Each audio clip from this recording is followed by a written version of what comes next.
Olá, sejam muito bem-vindos ao quadro Falando de Guerra. Hoje, eu e Thiago vamos explorar melhor toda a questão envolvendo o recente conflito entre a Sérvia e o Kosovo, e que acaba, por gerar todo esse aumento de tensões lá nos Balcãs. Mas enfim, no dia 26 de maio desse ano, o governo do Kosovo assumiu o controle de prédios municipais em 4 cidades lá no norte, onde a gente tem uma maioria sérvia. Com isso, provocou protestos bem violentos e levou a chamada KFOR, que significa Força do Kosovo, e é uma força, cabe aqui lembrar, de paz internacional liderada pela OTAN, a intervir. Dias depois, lá em 29 de maio, ou seja, 3 dias depois, manifestantes da etnia sérvia, armados com cacetetes e granadas de efeito moral, entraram em confronto com as tropas do KFOR, lá em Izvestan. Não sei se eu falei certo, mas me arrisquei. Bom, um dos municípios lá no norte, deixando então dezenas de feridos e alguns, inclusive, gravemente feridos. Os Estados Unidos e a União Europeia culparam o governo do Kosovo pela escalada das tensões, enquanto culparam ao mesmo tempo os sérvios por atacarem as forças de paz. Então, no dia 30 de maio, os Estados Unidos impuseram um conjunto de sanções no Kosovo. A OTAN ordenou sua reserva operacional de 700 soldados para irem para o Kosovo, reforçando assim toda a sua presença no terreno.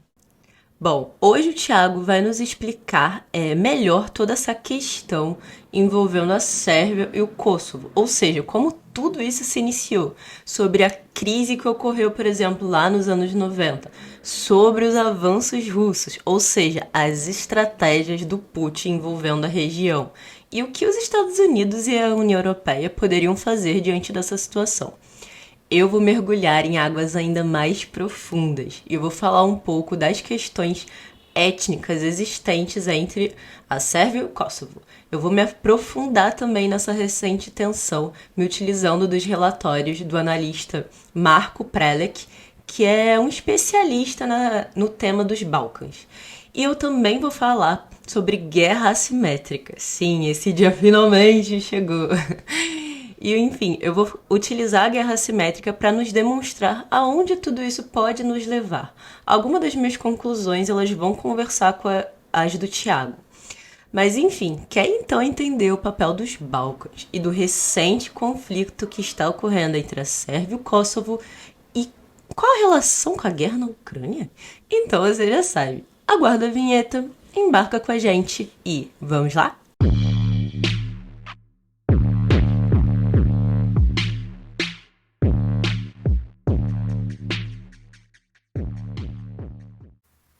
Reparem nesse vídeo divulgado pelo Kremlin no final de maio passado. Vladimir Putin se encontra com Milorad Dodik, presidente da República Srpska, ou República Sérvia, que não é a República da Sérvia, mas um dos dois entes da Bósnia e Herzegovina, da qual ele foi presidente até novembro de 2022. A Sérvia mais famosa considera a República Srpska parte de sua tão almejada Grande Sérvia. Achou confuso? Não se preocupe. É ainda mais problemático do que parece. Os Balcãs, uma região envolta em histórias de conflitos, tem sido um palco crucial para alguns dos eventos mais significativos da história mundial. E as notícias que estão desenrolando neste momento dão conta de distúrbios que feriram até militares da OTAN estacionados no Kosovo, alegadamente para garantir segurança. No vídeo de hoje, vamos explorar como os Balcãs desempenharam e ainda desempenham papéis cruciais na história moderna. Desde a Primeira Guerra Mundial até o bombardeio da OTAN à Iugoslávia em 1999, evento traumático que embasa até a invasão da Ucrânia de 2022. Putin pode estar acendendo um rastilho de pólvora num depósito cheio de explosivos, capaz de desestabilizar a Europa e amplificar ainda mais os temores de uma guerra mundial. Primeiro, vamos nos situar geográfica e historicamente. Esta é a Península Balcânica, banhada pelos mares Adriático, Jônico, Egeu e Negro. Os países da região, por possuírem uma grande diversidade étnica e religiosa, tornaram-se um centro de conflitos e uma panela de pressão prestes a explodir no início do século XX. O diplomata prussiano Otto von Bismarck chegou a dizer em 1888, Um dia, a Grande Guerra Europeia virá por alguma imbecilidade nos Balcãs. E essa imbecilidade foi perpetrada por Gavrilo Princip, o assassino do arquiduque austro-húngaro Franz Ferdinand, que desencadeou uma reação em cadeia que levou ao início da Primeira Guerra Mundial. Os Balcãs tornaram-se um campo de batalha para potências imperiais rivais, cada um buscando domínio e controle. O assassinato de Franz Ferdinand em Sarajevo agiu como um catalisador, mas as tensões subjacentes nos Balcãs já estavam fervendo desde a virada do século. Movimentos nacionalistas e disputas territoriais alimentaram o fogo, transformando os Balcãs em um teatro volátil que se espalhou por todo o continente e depois para o mundo. Avancemos para os anos 1990 e os Balcãs foram mais uma vez lançados ao caos. A dissolução da República Socialista Federativa da Iugoslávia desencadeou uma série de conflitos sangrentos entre 1991 e 2001, despedaçando o tecido social e a organização política da região. A Guerra Civil Iugoslava teria sido motivada pela ideia de serem realizadas diversas limpezas étnicas em áreas majoritariamente povoadas por sérvios, e uma eventual união destas áreas com a Sérvia propriamente dita. A ideia de uma grande Sérvia foi a motivação e a meta principal para muitos dos combatentes e voluntários envolvidos no conflito. A crise dos Balcãs testemunhou mortes, perseguições e o deslocamento de milhões de pessoas. A comunidade internacional lutou para encontrar uma solução, e as consequências dessa crise ainda são sentidas hoje. Em 1999, a OTAN lançou uma intervenção militar, bombardeando a Iugoslávia com o objetivo, segundo a aliança, de deter os abusos contra os direitos humanos no Kosovo, que reclamava sua própria independência. Essa foi a primeira vez que a OTAN usou a força militar sem aprovação do Conselho de Segurança da ONU e teve implicações de longo alcance. A intervenção foi a prova que faltava para que líderes como Putin apontassem a expansão da OTAN. Eles viram isso como uma extrapolação dos poderes ocidentais e uma ameaça às suas próprias soberanias. Isso solidificou ainda mais a crença de que a Rússia precisava contrabalancear a influência ocidental na região. Vladimir Putin, um líder astuto e calculista, persegue uma estratégia de política externa visando desestabilizar os Balcãs para alcançar a liderança russa na Europa. Ele vê os Balcãs como uma base de apoio para exercer influência russa e desafiar a dominação ocidental, semelhante à estratégia do Kremlin no Cáucaso. O objetivo da Rússia nos Balcãs é escalar as tensões para que se possa posicionar como um único mediador regional e garantidor de segurança. Seu objetivo é demonstrar simultaneamente que nem a OTAN, nem a União Europeia, nem seus membros são parceiros confiáveis para qualquer um dos países balcânicos. Se a invasão da Ucrânia colocou a Rússia no atoleiro militar, Moscou continua sua campanha de influência nos Balcãs como outro teatro de operações para desafiar o Ocidente. Sua crescente influência permite que a Rússia posicione ativos militares estratégicos perto de importantes bases dos Estados Unidos e ainda garante acesso ao Mar Adriático. O objetivo final de Putin é pender o equilíbrio de poder na Europa a favor de Moscou, e os Balcãs fazem parte dessa estratégia. Desde muitos anos que Moscou lança operações de informação para inflamar tensões étnicas e incentivar protestos, fecha acordos de armamentos, se infiltra em infraestrutura energética crítica e aproveita os vínculos religiosos e culturais de longa data entre a Igreja Ortodoxa Russa e a Igreja Ortodoxa Sérvia, uma verdadeira guerra híbrida. Os esforços da Rússia foram auxiliados pela resposta lenta e fraca da União Europeia até agora. O bloco europeu se viu sobrecarregado por questões internas próprias nos últimos anos. A falta de ação coordenada permitiu que Putin avançasse em seus esforços de minar a estabilidade e o progresso na região. Agora, os países balcânicos enfrentam um futuro incerto, à mercê das ambições do Kremlin e com tropas ocidentais estacionadas bem entre eles. Muitas vozes já defendiam, em 2021, que a OTAN deveria se concentrar novamente na região e priorizar a redução das tensões. Ivana Stradner, especialista sobre política dos Balcãs, afirmava que a OTAN deveria enviar sua equipe de apoio contra a guerra híbrida, como fez em Montenegro em 2019, a fim de combater as campanhas de desinformação russas. A aliança também deveria, segundo Ivana, organizar uma coalizão para combater a interferência russa na Bósnia e Herzegovina e implantando missões de manutenção da paz em áreas estratégicas, como no distrito de Bertiko, no nordeste da região. E vejam só, é exatamente o distrito que separa as duas porções da República Srpska, aquela cujo presidente se encontrou com Putin no Kremlin há poucos dias, quase ao mesmo tempo em que os conflitos no Kosovo estouraram. Os kosovares sérvios, que não reconhecem o Kosovo como país independente, boicotaram as últimas eleições regionais e tentaram impedir a posse dos governantes eleitos, que são de etnia albanesa.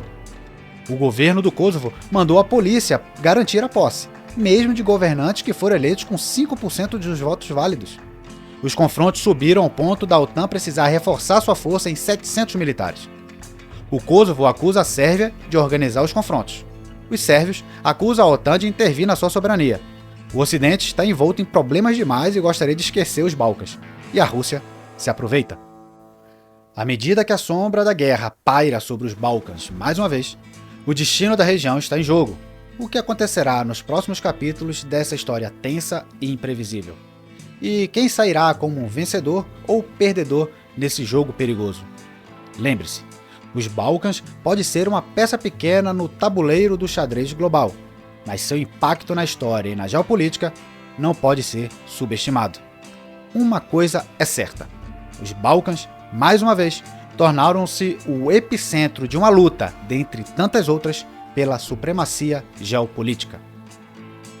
Se você achou este vídeo informativo e instigante, não se esqueça de curtir, compartilhar com os amigos e se inscrever aqui no canal. Até a próxima! Bom, você acabou de acompanhar uma análise do Thiago Pedreiro.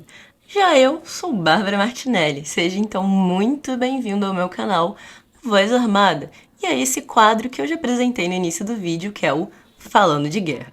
Como nós acabamos de ver, os Balcãs, apesar de serem uma peça pequena no chamado tabuleiro global, sobretudo quando a gente compara com outras regiões ou então até mesmo com outras potências, eles podem sim ter um impacto na história e também na geopolítica.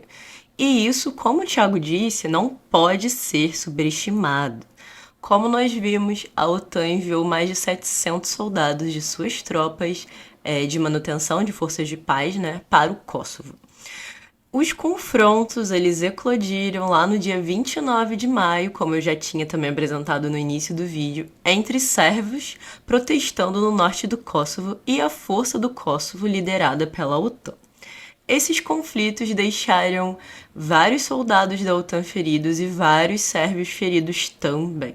Desde então, tanto os presidentes da Sérvia quanto do Kosovo se reuniram pelo menos uma vez em junho sobre pressão da União Europeia, na presença inclusive de líderes tanto franceses quanto alemães, que ficaram pressionando eles na reunião.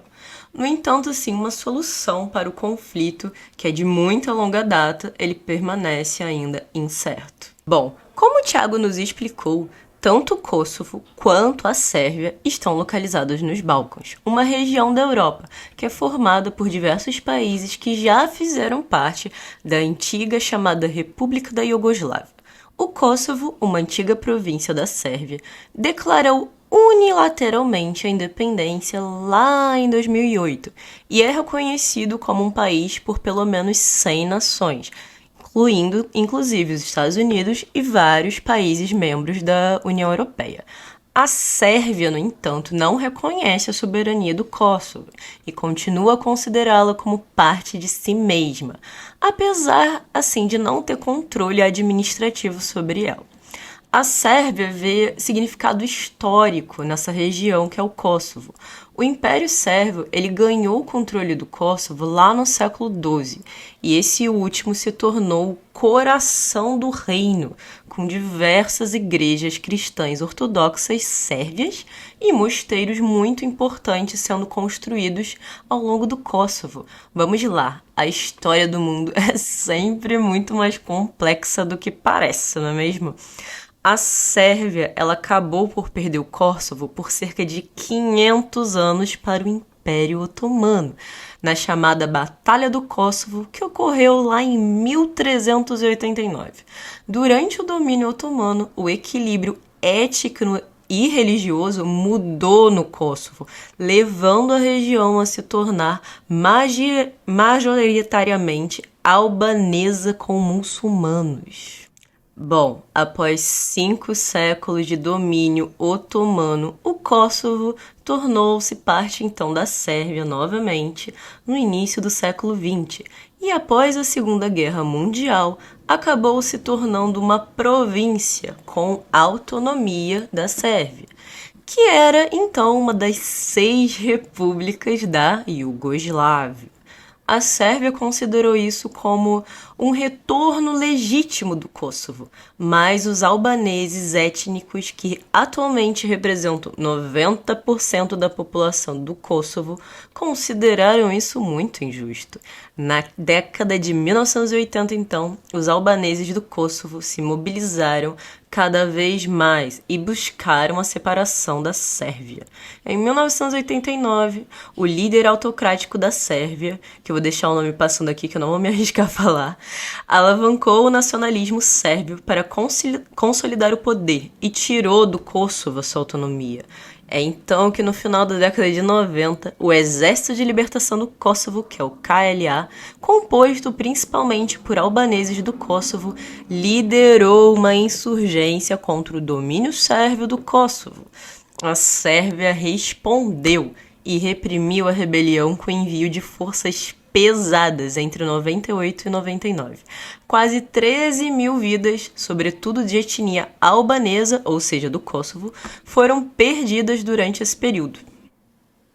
No entanto, lá em 99, como nós já vimos com o Thiago, a OTAN decidiu intervir no conflito e realizou ataques aéreos e bombardeou contra alvos sérvios, forçando então a Sérvia a sair do Kosovo. Mas lembrem-se aqui o que eu disse, a insurgência começou por parte do Kosovo e não da Sérvia. Avançando agora mais para as recentes tensões, então, né? Bom, com o apoio da polícia do Kosovo, prefeitos de etnia albanesa tomaram posse na área de maioria sérvia, ao norte do Kosovo, e enfrentaram protestos dos sérvios. A decisão do Kosovo de instalar membros albaneses levou os Estados Unidos e seus aliados a repreender tais atitudes, já que isso desencadeou novos confrontos. Foi a partir disso que o que a gente falou que ocorreu de 29 de maio, que foram esses confrontos violentos entre os soldados da OTAN e os manifestantes sérvios, aconteceu. Mas enfim, na tentativa de tirar a Sérvia da órbita da Rússia, os mediadores dos Estados Unidos e da União Europeia fizeram de tudo para tentar acomodar algumas demandas importantes da Sérvia e aplicaram forte pressão sobre a liderança do Kosovo também. Das demandas feitas, 2 delas se destacaram. Os mediadores, eles insistem, então, que o Kosovo comece imediatamente a cumprir um acordo realizado em 2015 para estabelecer uma chamada Associação de Municípios de Maioria Sérvia, que seria o ASM, um órgão que concederia, então, autonomia adicional à minoria sérvia de 5% que vive no Kosovo. Os mediadores também estão abertos à insistência da Sérvia em que o Kosovo se comprometa por escrito a não se candidatar à adesão à ONU sem o consentimento dos 5 membros permanentes do Conselho de Segurança da ONU. É óbvio que eles estão pedindo isso porque a Rússia está no Conselho. Mas enfim, essa estratégia do Ocidente, na visão de muitos analistas, é sólida, já que permite uma estrutura geopolítica mais ampla, onde eles estão tentando então atrair a Sérvia para mais perto deles e tentando afastar a Sérvia da Rússia, que hoje a Sérvia tem uma forte ligação com os russos. Esse acordo visa, então, enfraquecer esse controle da Rússia sobre os Balcãs e pode colocar a região no caminho de uma eventual integração ao Ocidente, coisa que, obviamente, a Rússia não tem lá muito interesse. Entretanto, a questão que fica é, se o acordo apenas neutralizar as tensões étnicas de curto prazo, à custa ainda da soberania do Kosovo, a região vai permanecer instável e muito provavelmente nós vamos sim ter novos conflitos. Gente, enquanto eu tava gravando, meu tripé quebrou. Pra vocês verem como eu sou realmente muito trollada. Tenho problemas com o microfone que simplesmente não se resolvem. E aí depois passa um dia e ele se resolve magicamente sozinho. Ai, ai, gente, tem que rir mesmo. Eu vou comprar outro tripé em breve, hoje. Mas enfim, continuando com o nosso vídeo, vale lembrar que a Sérvia nos últimos anos ela se moveu então em uma direção anti-ocidental, já que a mídia que é controlada pelo Estado alimenta diversas questões revisionistas sobre o passado recente da Guerra da Sérvia. Lembrando, por exemplo, da questão do bombardeio da OTAN contra os sérvios e como a aliança quer implementar a chamada democracia liberal e retirar questões culturais sérvias. Então, pensem o seguinte: acusações contra a aliança do Ocidente fortalece a narrativa do Vladimir Putin na região dos Balcãs. Como vimos com Tiago, a Rússia vê na região o ponto fraco da Europa. Sua crescente influência ameaça permitir que ela posicione ativos militares estratégicos perto de uma importante base dos Estados Unidos, que é a Itália, e promete conceder acesso ao Mar Adriático. O objetivo final do Putin é inclinar o equilíbrio de poder na Europa em favor de Moscou, da Rússia. E os Balcãs, é óbvio, fazem parte dessa estratégia. O Putin também pode usar o conflito da Sérvia e do Kosovo de forma assimétrica. Ele ainda possui diversos dispositivos à sua disposição para desestabilizar e desviar a atenção dos recursos ocidentais que fornecem hoje para a Ucrânia. Mas o que seria uma forma assimétrica de guerra? Vamos então falar de forma resumida. A guerra assimétrica, ela também é tratada ou até mesmo relacionada com a chamada guerra de quarta geração. Ela tem como principal característica ser amplamente dispersa e amplamente indefinida. A distinção entre guerra e paz pode ser borrada ao ponto de inclusive desaparecer. Ela é uma guerra não linear, então possivelmente os pontos de campo de batalha desaparecerão com o tempo. A distinção entre civil e militar pode também desaparecer, já que a tendência é que tudo e todos virem alvos. As ações ocorrem simultaneamente em toda a profundidade de todos os participantes, incluindo a sua sociedade como uma entidade cultural.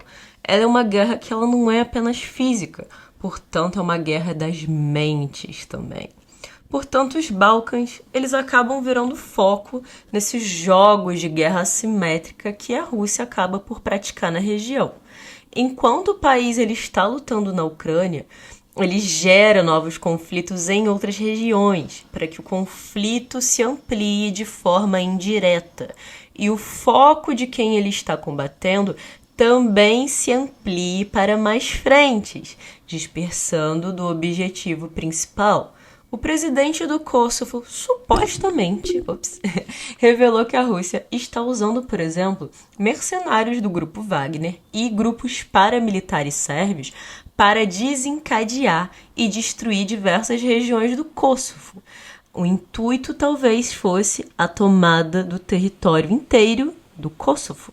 Bom, na Sérvia, o Putin manteve alto grau de influência por meio de instituições, como, por exemplo, a Igreja Ortodoxa Sérvia, e a mídia, que é utilizada como uma ferramenta de propaganda. Em Montenegro, inclusive, a Rússia usou a Igreja Ortodoxa Sérvia para fomentar a instabilidade, visando os sérvios de lá, polarizando o país e minando a OTAN. Enquanto grande parte da atenção americana está focada no desenvolvimento operacional no terreno, a doutrina militar da Rússia tem características assimétricas e ela executa seus objetivos políticos e militares por outras vias. Por isso que a Rússia, por exemplo, atacar seus próprios alvos não seria algo estranho.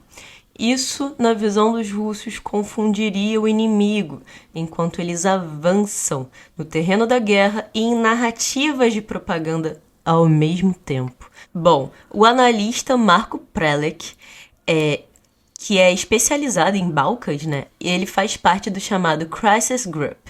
Ele afirma que os relatórios do grupo sugerem que os sérvios do Kosovo estão agora com muita raiva, medo e desconfiados de todos os envolvidos.